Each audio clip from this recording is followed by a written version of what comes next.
week on Good Day Orlando, we're shining a spotlight on mental health, and today we focus in on a familiar habit to many of us. It is convincing ourselves that everything is fine, even when the pandemic is not quite over yet. And joining us live to talk about mental toughness and emotional intelligence is our good friend and expert, Eric Rittmeyer. Hi, Eric. How are you?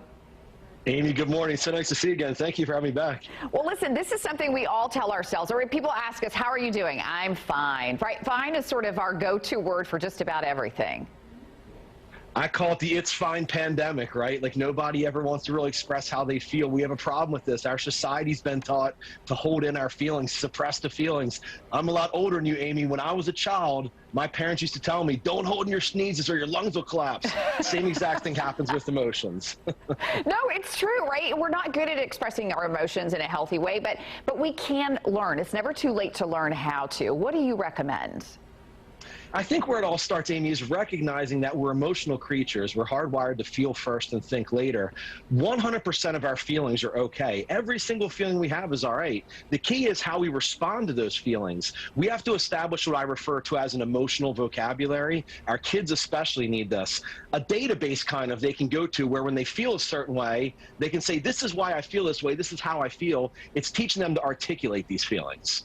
Right, and I think that we find ourselves, too, in a situation where somebody asks how you're doing, right? You don't want to unload on that person. That person doesn't really want to know exactly how we're feeling, right? So we sort of feel stuck in this, like, I'll just keep it to myself. But that's not healthy. It's really not healthy, and here's where I go back to, Amy. I'm really big on this. We have to get a lot better at asking the person next to us, whether or not we know them, if they're a friend, if it's somebody at the grocery store, how are you? What's going on? Everything good? Just a very simple, easy 3 words. Just ask that person how they're doing. A lot of times, that's all somebody wants, is just feeling like somebody cares about them. You're not alone. We all experience emotions. Every single emotion we have is all right. We all go through these difficult times. Reach out to people we love and we know. Be nice to each other. It's not that difficult. Yeah, well, a lot of people make it hard on themselves, don't they? But it's okay to not be okay. And I think that's the message that we need to put out there. And it's also okay to seek help, right? And to go out and, I mean, going to a therapist, you know, years ago, you would never admit that. Nowadays, everybody goes.